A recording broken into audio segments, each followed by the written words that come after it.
আজ বাড়িতে রান্না হবে খাসির মাংস। এই প্রথমবার আমি খাসির মাংস নিজে রান্না করব এবং খাবো।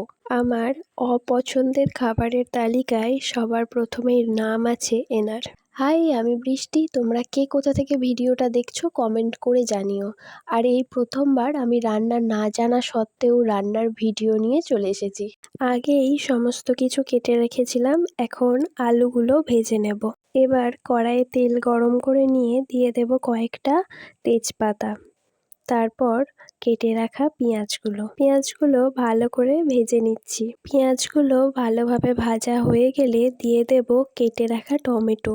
আমি আগে কোনোদিনও রান্না করিনি, তাই পাশ থেকে আমার মা বলে দিচ্ছে। এবার দিয়ে দিলাম বেটে রাখা আদা, রসুন আর লঙ্কা, সাথে হলুদের গুঁড়ো। দেখে বুঝতে পারছো ঠিক কতটা পরিমাণে ঝাল হতে চলেছে। মশলা কষিয়ে নিয়ে এবার দিয়ে দেব মাংস।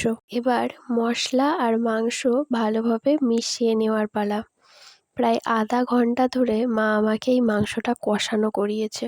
এবার পরিমাণ মতো জল দিয়ে ঢাকা চাপা দিয়ে রান্না করে নিলে রেডি ঝাল ঝাল খাসির মাংস। এদিকে আমি ভেজে রাখা আলুগুলো মাংসের মধ্যে দিতেই ভুলে গেছি। তারপরে মা ভেজে রাখা আলু আর মাংস প্রেসার কুকারের মধ্যে দিয়ে সেদ্ধ করেছে। এখন খাবার জন্য রেডি ঝাল ঝাল মাংস।